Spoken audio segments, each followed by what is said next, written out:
everyone. This is my first video in English. I've made a couple in French already. I will certainly be making more videos in English in the future. So today I wanted to talk about an experience and a realization I had a couple of months ago. I think it was end of January. And before I get really into it, I just wanted to express something that's quite common in the spiritual field. And it's that it's easy for us to conceptualize of what unity is. It's easy for our minds to grasp it in a way. But it's completely different to experience it fully, like feeling it. So it's one thing, and in fact you can only understand it when you feel it with your heart and not try to understand it with your mind. It has nothing to do with the mind. So what's really common in the spiritual field is saying just, okay, we're all love and light, everything is one, we are all one. But the minute we meet someone that doesn't agree with us, the minute we meet someone that insults us or treats us badly, then we fall into the trap of separateness again, and into the illusion of separateness. So for example, it's very easy to take things personally when somebody insults us or treats us badly, and so we will just or lash out at the person or completely shut down and think like, why did this person did this thing to me? Why me and not my neighbor? And etc. etc. Or the other extreme is also falling into victimhood. So thinking thoughts like, okay, if I attracted this, it means I deserve it in a way. I must be a bad person because otherwise I wouldn't attract this. I'm cursed, nothing ever good happens to me anyway, etc. So this is also a trap. So a couple of months ago, I went through my third liver flush using the method of Andreas Moritz. And although the two first times went really smoothly, I didn't have any problem with the whole process. The third time was pretty different, in a sense that I felt quite sick physically. I had nausea, I was really not feeling too good. And I also had a lot of emotions coming up. So for 3 days it was really intense. And I had this nightmare where I was in the hospital and I had just given birth to a baby. And I was in the room and the doctor came in and he was shaking his head like this. So I sensed that something was wrong, something wrong was going on. And he came to me and he just said, your baby is very ill and he's going to die today. So it was a very, very, very painful situation to be in. I started crying. I felt completely powerless to the situation. I was completely desperate. And the only other person that was present with me in the room was my father. But he wasn't even looking at me. He was just looking away. He didn't even consider me. He didn't have anything to do with my feelings, the fact that I was suffering very deeply. And so he went to the doctor and asked for a drug prescription. And so I stood up out of bed. I went to see him and I started shouting and yelling at him and just throwing all my anger towards him, insulting him even. And when I woke up I was crying. And I was still very, very, with these really painful feelings of powerlessness, desperateness. I didn't know what to do because as the day went on, feelings didn't disappear. It got worse and worse, actually. It got to a point I really wanted to die again. And this is sometimes a sign that you are going through some ego death, and because there's literally a part of you that is dying in that moment. And so I felt the need to just go out, and so I went to my car and I drove to a place, a very sacred place near the mountain of Bugarache in the south of France, where there is a very powerful portal there with powerful spirit guardians. So I just sat there on a rock in the cold winter of the month of January, and I prayed. I prayed to the spirits to assist me and help me with this healing, because I was aware that although I was really, hurting and it was really painful, I was aware that something really deep was coming out of me and needed healing. So I sat there and I really felt them around me and bathed into their really warm light for more than an hour, I think. And that day when I went home, I understood that it was over. And so a couple of hours later, I sat down to meditate on my sofa. And suddenly it just came all at once in a flash. Suddenly I saw all the patterns, I understood everything, what my ego had trapped me in. I was living in a sort of prison that I wasn't even really aware of.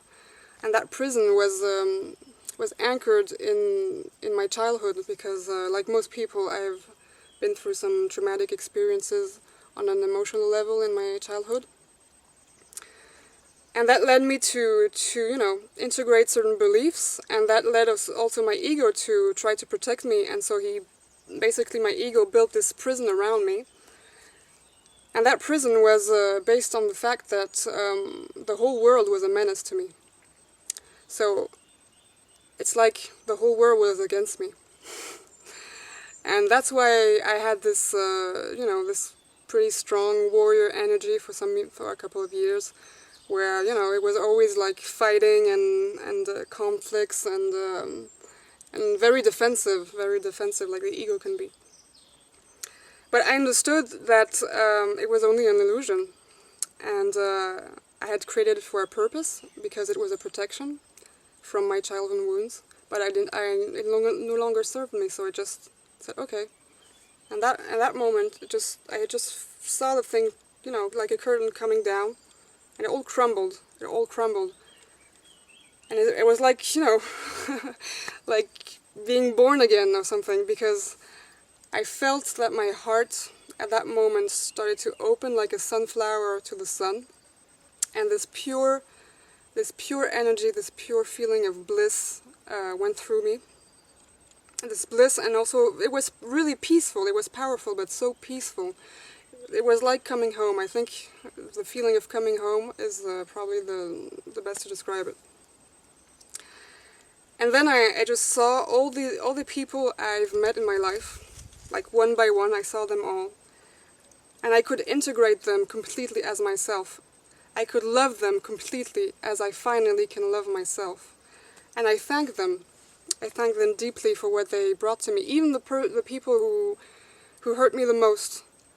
And that's where I understood that the most important thing to do is really to love these people or these situations, even the worst situations, the harshest people. Just love them and thank them, because they are the ones that are showing you what needs your attention right now inside yourself. Not only attention, but of course healing. And to do that process was really powerful, because I really felt that it was just me. All of these people, all of these things were just me. And it was always easy for me to feel to be one with nature or animals, but it was much harder for me to feel that with other human beings, for obvious reasons, I guess. And so it was incredible. It was a real feeling of complete unity with everything that is.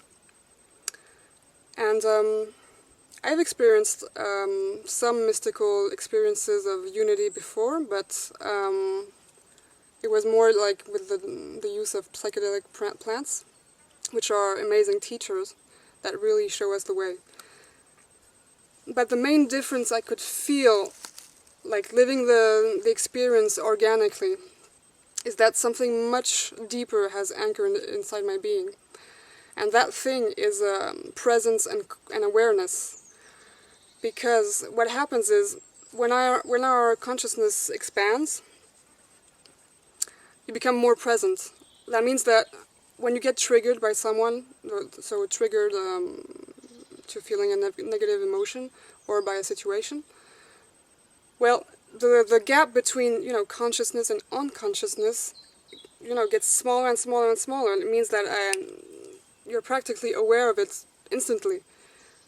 Although before you could, you know, you could spend hours, days, weeks, months just, you know, being really upset about something and not realizing that it's only you, you know. You're only interacting with yourself. So you might as well take a moment to be with yourself and see what's happening inside.